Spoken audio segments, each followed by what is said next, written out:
Life कहाँ है? तुम्हारा लाइफ है रे बुढ़ा।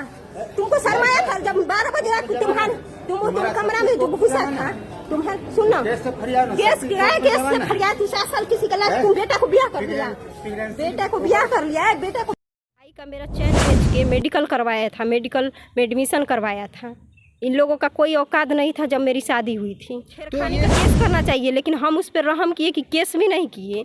हम ऐसी लड़की थे, लेकिन फिर भी हम आपको कैसे मालूम पड़ा, कैसे आपको अनुभव लगा कि हमारे ससुर गंदी निगाह देख रहे हैं? ये कमरे में जब घुस आए, जब मेरे पति नहीं आपको अनुभव लगा कि हमारे ससुर गंदी निगाह देख रहे हैं? ये कमरे में जब घुस आए, जब मेरे पति नहीं थे, तो कमरे में घुस के मेरा हाथ पकड़ने लगे। जब मैं मना की, विरोध की, ये रात था। जब मैं मना की, विरोध की, तो मुझे गले पे तो घुसखोर है कि घूस लेके पैसा उसा लिख दिया कि ये इसकी बहन लगती है, कोर्ट में जमा करवा दिया। अभी उसका पूरा इंक्वायरी होगा ना, तब जाके अच्छे से फंसेगा। कोर्ट का अवहेलना होगा। तो कमरे में घुस के मेरा हाथ पकड़ने लगे। जब मैं मना की, विरोध की, ये रात था। जब मैं मना की, विरोध की, तो मुझे गले पे पैर रख के कुचला दिया। मेरे पति को भगा दिए। 7 साल बाद आया। हम उससे पूछना चाहते थे तुम दूसरी शादी क्यों किए? मेरे बच्ची को छोड़ के, मुझे प्रेग्नेंट स्थिति में छोड़ के 7 साल बाद गायब था। कोर्ट में आया, जब कोर्ट का प्रेशर चला, जब इधर से कुर्की जब्ती उस रखेल पे हम निकलवाएं, कुर्की जब्ती, अब रिमाइंडर कुर्की निकला हुआ है। तब ये हार के आया है कोर्ट में। जब कोर्ट में हम सवाल पूछने लगे तो मेरा पति कुछ नहीं बोला, और मेरा ससुर मेरा हाथ पकड़ लिया और अपने बेटे को भगा दिया वहाँ से।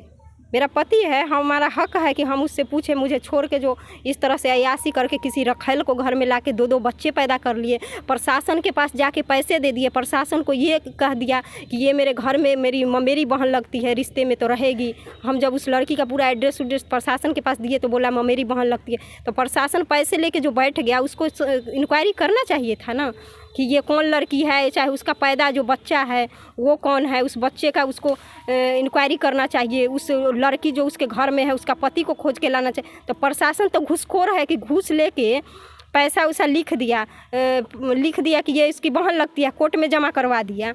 अभी उसका पूरा इंक्वायरी होगा ना, तब जाके अच्छे से फंसेगा। कोर्ट का अवहेलना होगा। इस जो कोर्ट में लिख के दिया है, गलत सलत लिख के दिया है कि ये मेरी बहन लगती है, पूरी तरह से इंक्वायरी करवाइए। तो अगर कोई है इंक्वायरी करवाने वाले, तो वहाँ के प्रशासन घूसखोर है। मैं प्रशासन 2021 में गई थी वहाँ पे और एक आवेदन दी थी। वहाँ से हमको बोल दिया यहाँ कोई आवेदन नहीं है, FIR को हटा दिया गया। 2016 में शादी हुआ, उसी टाइम हम एक और दिए थे लिख के। तो यहाँ कोर्ट में जो आपके ससुर आए थे, तो आपके ससुर से आपको कोई किसी तरीके की बातचीत हुई? हम अपने पति से पूछ रहे थे कि 7 साल से जो शादी करके बैठा हुआ है, हमारा लाइफ काहे ख़राब करा रहा है, काहे मेरा ज़िंदगी को ख़राब करा है मेरे बच्चे के साथ। या तो कोर्ट से मुझे तलाक दे दो, या तो मुझे रखो, 2 ही काम करो। तो ना मुझे रखेगा ना तलाक देगा, लंबा डेट लेके भागेगा और गायब रहेगा। उसका तो इतना दिन से आप पति से अलग है, आपके पति दूसरी शादी कर लिए, तो आपका मायके का सपोर्ट आपके साथ है? मायके का सपोर्ट माँ होती है तब ना। मायके में कौन सबका सपोर्ट कैसे मिल सकता है जिस घर में माँ ही नहीं है? तो माँ का सपोर्ट कैसे, या मायके का सपोर्ट कैसे होगा? तो आपका जिंदगी किस तरीके इतना दिन से कट रही है? मेरी ज़िंदगी कट रही है कि मैं पढ़ा के प्राइवेट स्कूल में, छोटे से बच्चे हैं उसको भी उसी में रह के पढ़ाती हूँ। और इस तरह से हम, यानी अपना कितना पढ़ी लिखी हैं? हम MA किए हुए हैं। MA करे हुए, यानी आपकी शिक्षा के बदौलत बच्चे को पढ़ा करके अपना जीवन यापन कर रही हैं और एक छोटे से बच्चे को आप पाल रही हैं जी। तो आपके ये हस्बैंड कहाँ के रहने वाले हैं? विदुपुर, वैशाली, सैदपुर गणेश, ग्राम सैदपुर गणेश है। ससुर का क्या नाम है? ललन प्रसाद सिंह, पति का गौरव सिंह।